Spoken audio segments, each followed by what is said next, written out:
Hey you, do you want to know how to avoid music scammers and scams and skanks?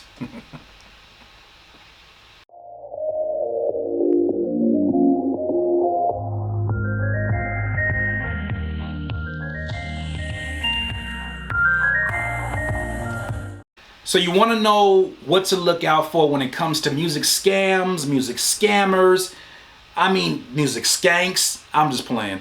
You want to know how to avoid all of these people who are the dark underworld of our industry. I have come across many of them, and I know how to spot them a mile away. And what I want to do is hopefully help you to spot the same things that I look out for. And like I said, these are not all absolute.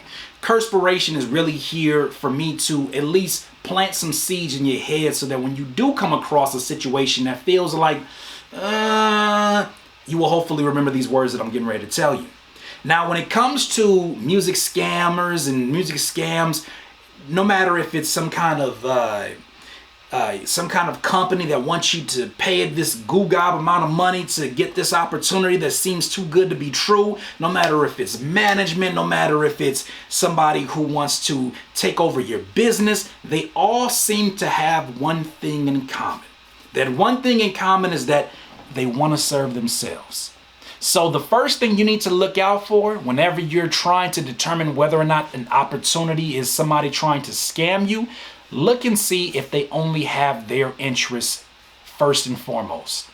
If they're not asking questions about your specific situation, if they're saying things that are very general about all rappers and all producers and all this and all that, if they're not specific about your situation, if they're not listening to you, if they're not listening to the words that are coming out of your mouth, guess what? They probably don't care.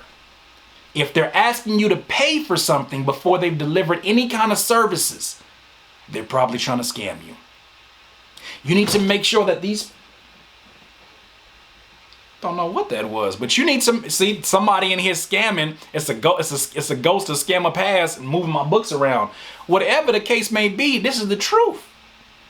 You get people who only want to look out for themselves and they only want to do things for themselves first. You're going to notice that very early if you're looking out for it. So when you're looking at things that may be too good to be true, especially in the music industry, it probably is too good to be true.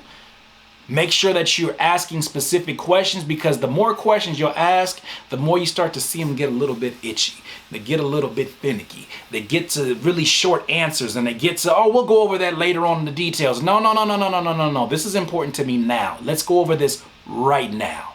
No. Just sign this contract. No. Let's go over this now. It's up to you. It's up to you to ask the questions. It's up to you to determine things that are important to you and make sure that they're getting taken care of. So to avoid these scammers, to avoid these scams, you need to ask questions and you need to not be trying to pay a hell of a lot of money before they've even shown you what they can do. For somebody who does good work, they want to show you the quality of their work first before they go asking for money. Money is just a byproduct of them moving so well and so good and grinding so hard. They're going to make that anyways. That shouldn't be the number one focus of them. Once again, it's another Curspiration. Look, if you need some more of this juice, make sure you subscribe to the channel. Be a part of the notification gang. I'm Rick James' voice.